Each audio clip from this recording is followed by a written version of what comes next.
Alright guys, gonna go over some key points of the game here from game 2 yesterday. The play that we talked about the most yesterday, the play where we tried to flank with Sam in this location.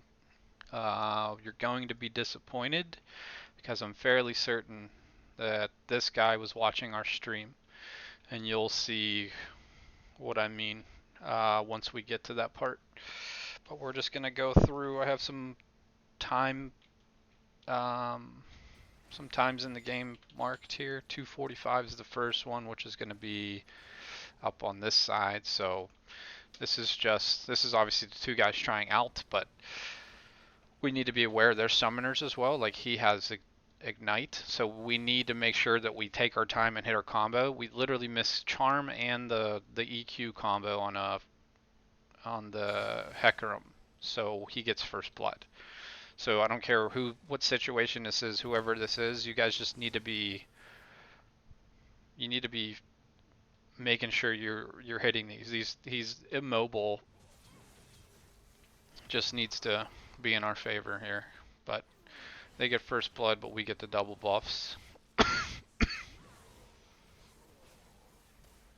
And he missed a lot there.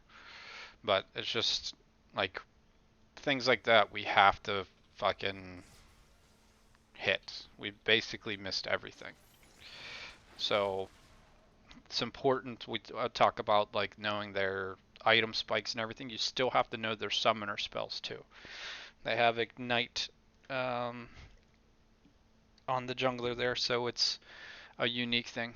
We got hit by way too many bindings down here. Um, and then this is we're just highlighting a good thing we were talking about yesterday where we saw them going back, communicated. We need to make this a common habit of calling out when they're going back as well so we can take free objectives like this because we get a 6-minute Infernal Dragon, which is insanely beneficial for us. So just keep up more communications like this so we can get free objectives because it's something that we should be doing. So this is just a quick 6-minute recap. We are dead even in farm except for jungle and top is winning, and we got a 700 gold lead. So we're off to a really good start. Next one's going to be right around here.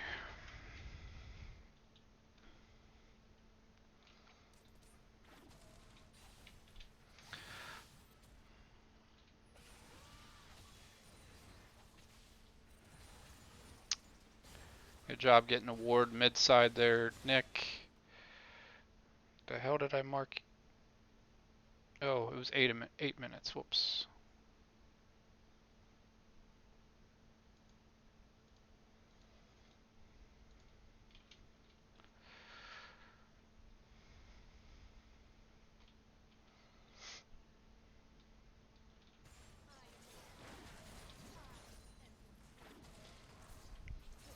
This might be where I don't remember if they get a kill or not.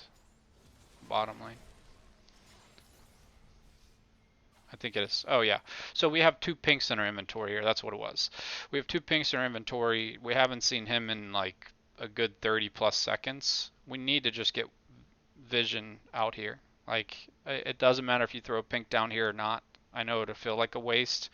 You have this trinket coming up soon, but we don't have vision up here well enough because he could just hug this wall and we would lose vision of him. So you guys have to, like moments like these, just don't hesitate on putting wards down. Even if it's your pink ward, we need to just keep keep you guys safe, especially when we want to focus the mid and top lane this game. So you guys are just trying to farm this game, and the Morg just stole that blue buff from us. So we're losing some resources here, so it's even more important that we don't have this happen. We have alt up and devour up, and just like give up 2 free kills. The lane's pushing back to us already as well, so we just need to just chill out because we're trying to focus in these other lanes. So your guys' job this game is just to scale, because you outscale the Lucian. So just remember, sometimes other lanes are going to be carrying us in the early parts of the game. It's fine if we just farm in other places. So this is where decisive communication, Sam, you could just immediately say yes, or you should be you could be calling it out to the jungler, whoever it may end up being, that we can dive immediately because you know their jungler's on the other side of the map, or you can just call for him to fucking go invade, like just immediately, because you're the one that's going to be the one that can give him the information if we can or not. So you got to up the communication. And he didn't invade anything either, so we didn't even deny anything from them getting that gank off. This is something that Jeremy or whoever ends up being our jungler, we need to do is when they're on the other side of the map, we get information, we need to deny from them because these camps will be here to fall back to. So we need to be more decisive. Let's see, 940 is the next one. And we can just let it run.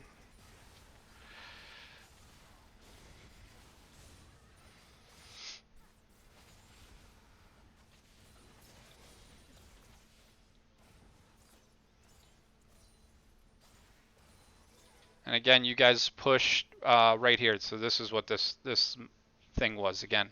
You guys pushed. You guys should know their reset timers, so you should know where they're at. You guys should not be going for this next plate. You should already be moving for vision.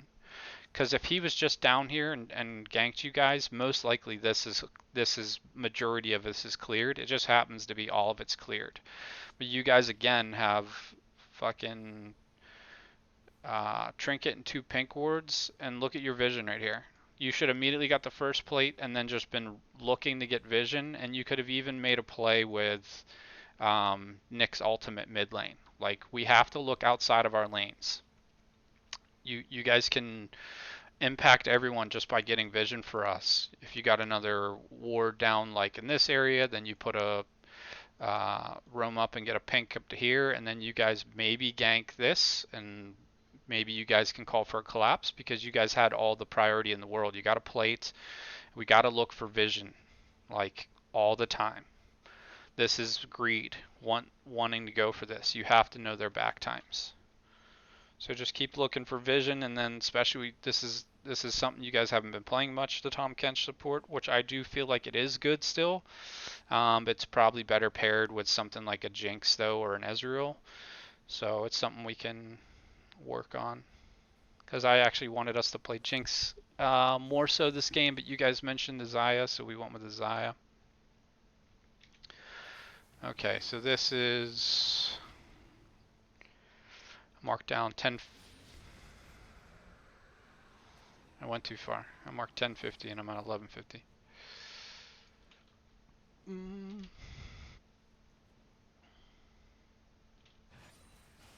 So this is going to be bot lane again, I believe.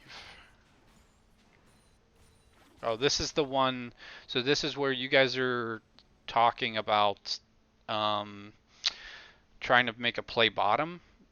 The first things first is our game plan was mid and top lane is where we wanted to focus our attention. And then we get spotted on a ward here. So we're literally giving them all the information in the world where our jungler is. So it's easy for them to know we're trying to make a play down here. And then you guys never talk about teleports. And that's a big problem. You guys have to ask about, do we have TP, do they have TP before we even do a play. So you guys have to talk ahead of time. Because if you don't, like, we're going to be playing good teams in PRL, and you're just going to be, like, punishing us. We also don't have Ahri in lane, so she can't really hold Azir there, and you see him sitting there by himself. This is just an awareness thing. We saw Hecarim on this side of the map when we were contesting the pink ward. So this is just really poor decision making here because we're not asking for more information as well as we're not taking the information that they gave us.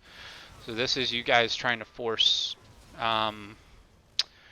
They have both TPs up and we have no way of stopping it. Like, this is just really poor decision making. So we're down, gonna be 2K after they get this turret or these plates. Yeah, so it's just about 2K.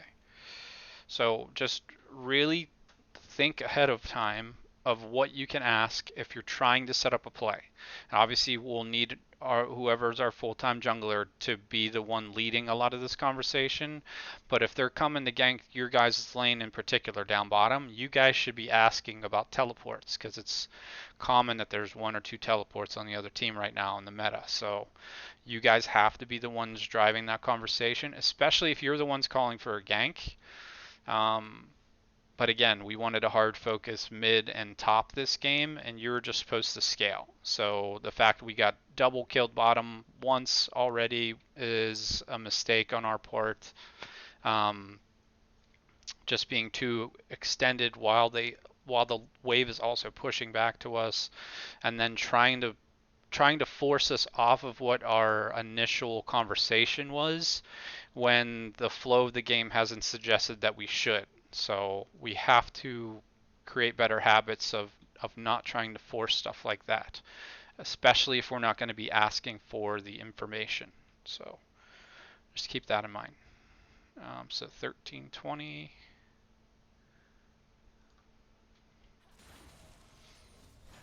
And this is also bottom again. You guys just have to let turrets go sometimes because you're just gonna. Oh, this isn't the turret one. That's the next thing. Um,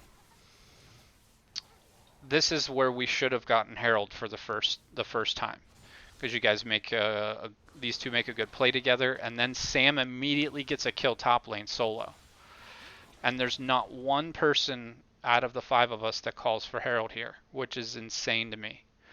You immediately have to switch to thinking about objectives. He can just go do it solo. He doesn't need anyone's help. He's plenty of health. He can do it perfectly fine solo. Sam can fucking keep pressuring this. Sightless could have stayed here, but we have to have direction of anybody can call this. It doesn't have to be Andre or Nick or whoever.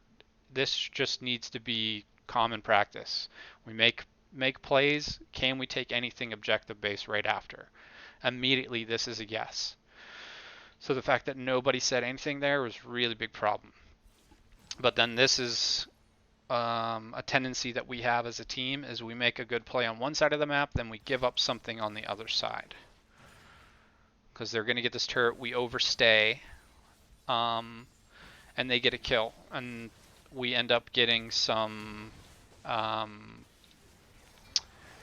return kills because I believe Sam TPs. The spectators all messed up with the thing. Yeah, so we end up they get 2 kills, the turret, and our TP.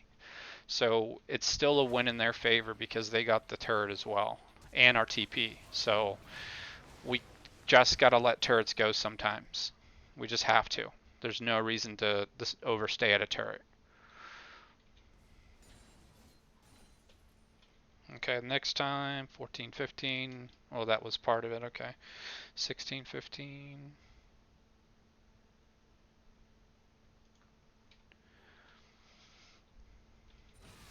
So this again is exactly what I was just talking about, a bad tendency of ours. We make we make a really good play on one side of the map. We get a solo kill on Sam, and then we force on the other side for no reason, and we give shit back.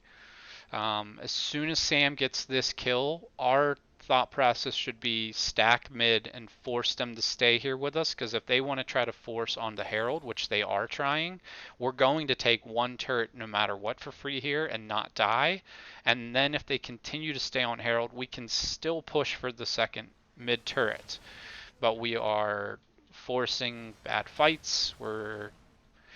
That could have been Jeremy calling for that. I'm not sure, but the call should be fucking stack mid. Let Sam keep pushing free on his own down there, and then let them react. Because no matter what, Sam can get the bottom turret for free, and then we just stall them in the mid lane.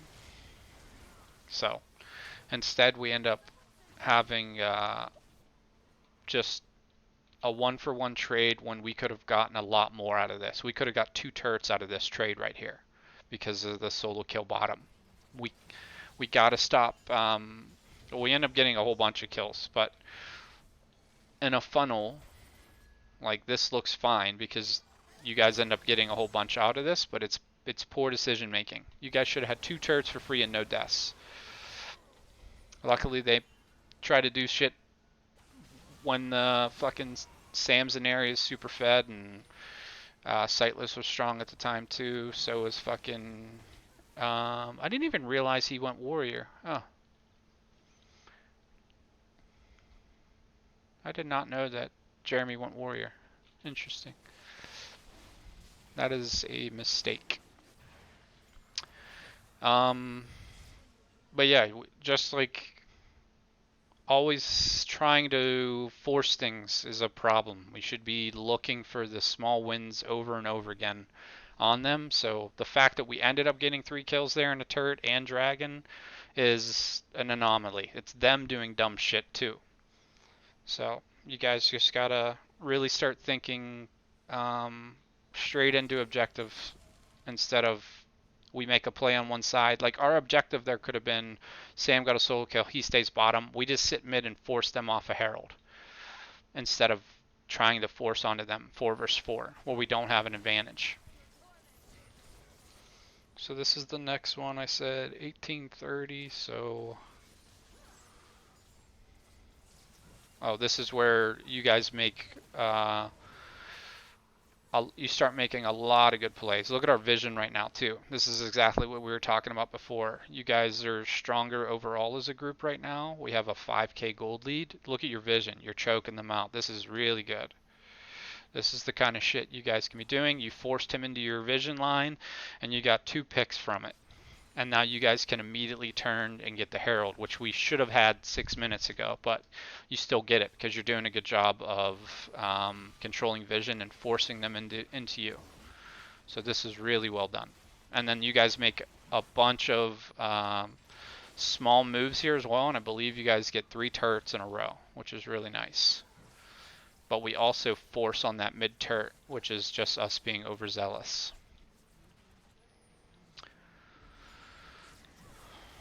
Another vision pick again. Look at that. Just easy fucking vision pick. So this is where I believe Andre was like, can we dive them? And then Jeremy just straight fucking went in. When we don't, there's no reason for us to force here. We have Herald pushing right now and Sam's on the bottom lane.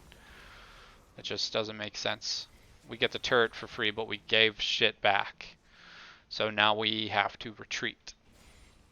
But regardless, you guys used vision, you got multiple objectives based off of your vision, and you can continue to make plays. We have to know when to reset though.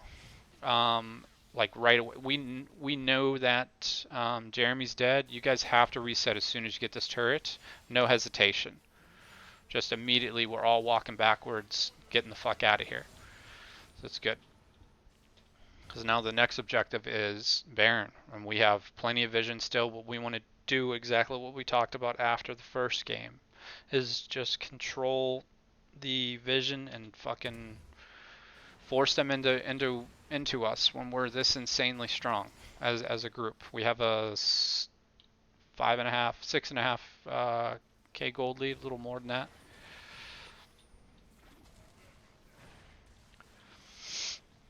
And this is Sam does a good job of pushing Vladimir in and then flanking. He doesn't even need his TP, and Vlad doesn't have his TP yet, at least according to Spectate.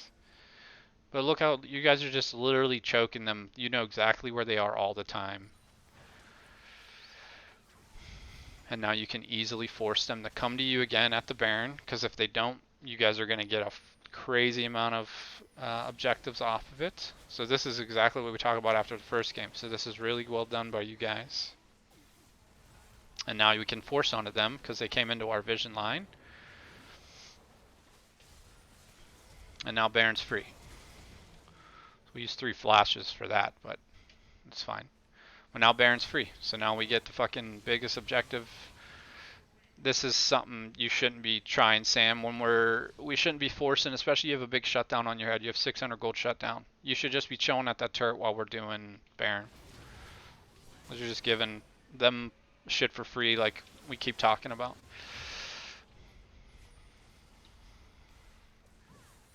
It should be these four resetting and then you resetting after them because you have TP. But now we're staying in the field too long instead of uh, resetting on time. Luckily, they're being foolish too, so we get a kill back. Now we're resetting. We're resetting like 40 seconds late. So just keep that in mind. The next thing was 2730, I believe.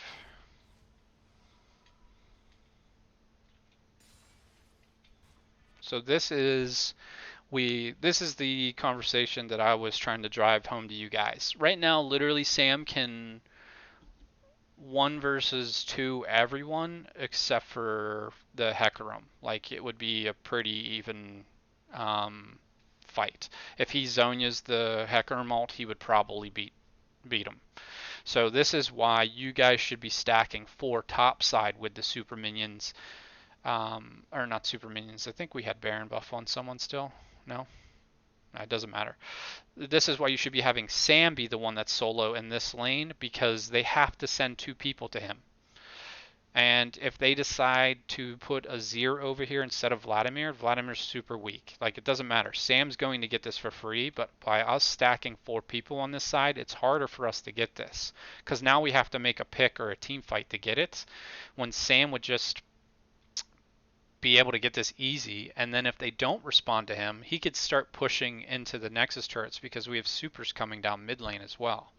This is why you guys have to look at the state of the game stuff all the time. Like every 5 minutes, what's our strength, what's their strength, blah blah blah, and then how can we abuse it.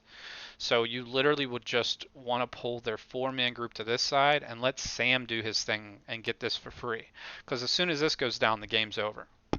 Because they have no way of fucking having enough time to scale on us, which they need for Azir and Vladimir. So this is also one of our biggest mistakes we made, was sending 4 down here and Sam up here. You're putting an obstruction in his way for no reason.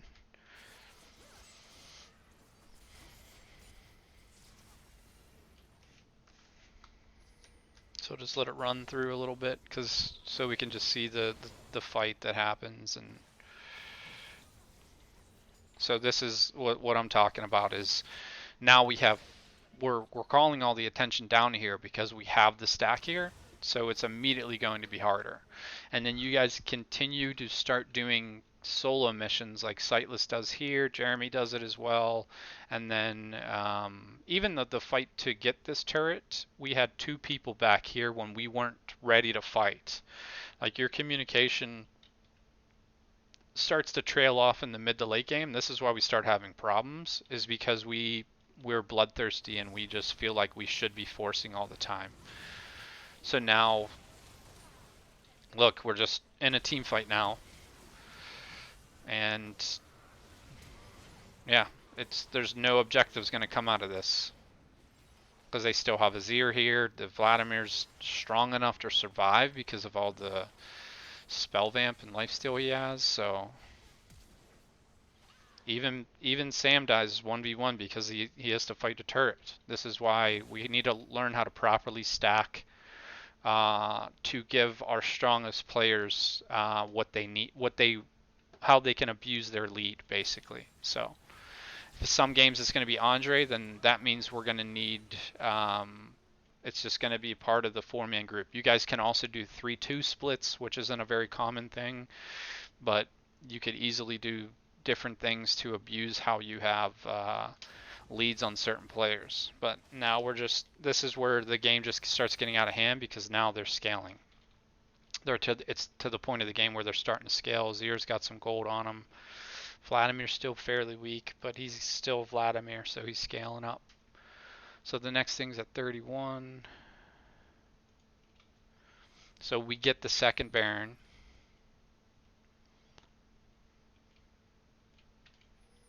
So you guys get the second Baron, and again, this is a mistake. He's still stronger than the Vladimir by far. He can beat Azir with the super minions at an inhibitor. He can just take the inhibitor. So we want Sam to be away from us again. This is the same thing. We have super minions. We need to be abusing the fact that he's stronger than most of their players. And then your four-man group has plenty of disengage, so if they do decide to come on you, you just disengage and then Sam takes shit on the other side of the map. But we're trying to stack at a turret right now when they're hard scaling, so they like Azir's 3 items now, right? Yeah, he's 3 items. So this is why we need to call out item spikes too. He's incredibly strong. Level 17, 3 items Azir. He's really fucking strong. So this is just a common thing to happen in this game is not abusing our strength. So, because look, this Vladimir can't go anywhere near him. And anytime that we're doing, like we're splitting like this, so now we have him in the right position, Sam, you should be as far away from the team as possible. You should be trying to come down into this lane. Because it just makes it harder for them to collapse onto you and gives the four-man group an advantage as soon as they do send someone to you. So, and also whenever you get collapse on like this, you got to use your zonias. I'm pretty sure you don't get your zonias off.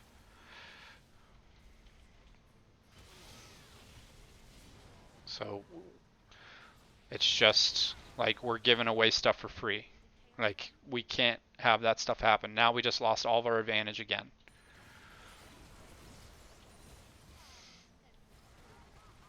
Because now we're 4 versus 5 and we're still pushing up. The only one that got chunked on the Hecarim and the Vlad got chunked, but this Azir is still really fucking strong. So this is just us having a lead and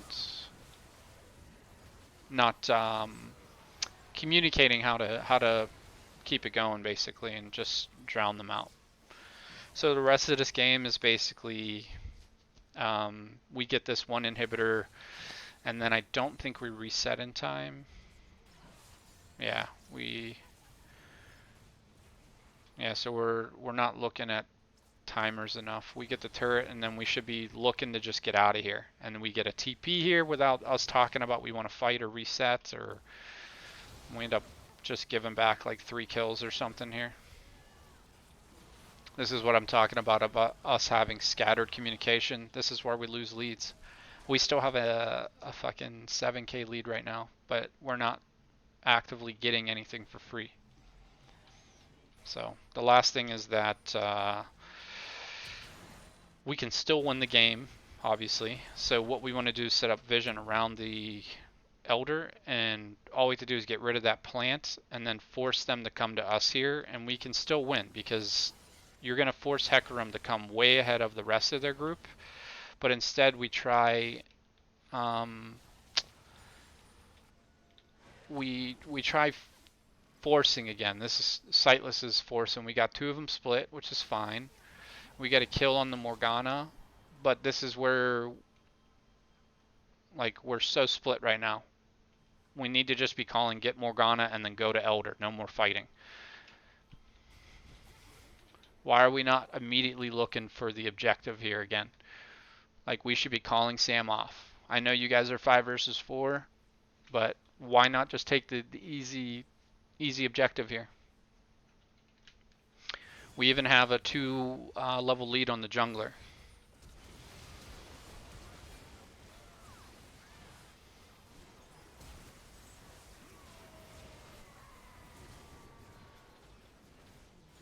It's you guys got to think in I know it's great to take risks and stuff like that, like Andre was talking about, but you guys, if you set up plays through vision and you get picks, you don't have to make any risky plays. It doesn't make any sense to.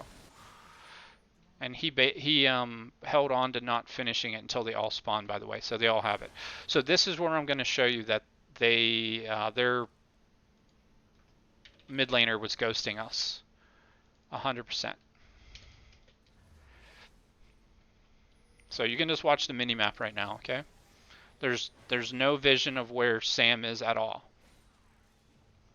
Not a peep of where he could be. So he's clearly watching Andre's um, stream right here. Because how the fuck's he gonna know that he's there? So the fact that this play happened poorly has nothing to do with you guys. There's no information. There's no information for them to know where you were. You showed here when you ran across, but there's no information to let them know that you're in that bush. So the play that you guys made was perfectly fine. It's just this guy is literally watching Andre's stream because they don't have any ghost or anything hit him. The ghost hit fucking, I don't know who the second ghost hit, but it hit Nick and I don't know. But look at the rest of the team. They're all running towards you guys here, and he literally just runs towards you guys, like, or towards Sam. This isn't. This has nothing to do with you guys. The play you were making was fine. My only argument was is they have fucking Elder on all five of them, so it's a little ballsy to even try that. We should be forcing something for them to if they want to go to Baron, we could take like inhibitors or something like as trades so we can stall the game out longer because we don't want to fight them. But regardless, like this is fucking ridiculous. So that has nothing to do with you guys there. So there's not much you can do. Biggest takeaway for the game though should just be your guys actively after you make a play, whether it's on an opposite side of the map or as a group, you guys immediately think about objectives instead of continuing to look for more fights because objectives is what win you the game. Look at the dragons. You guys have 4 dragons and the herald and 2 barons and we lose this game because we kept getting moments of greed and just pushing too far forward. And there's no reason for us to do that. So these aren't bad games that we had, but we just gotta really work on our decision making, especially the mid to late game. So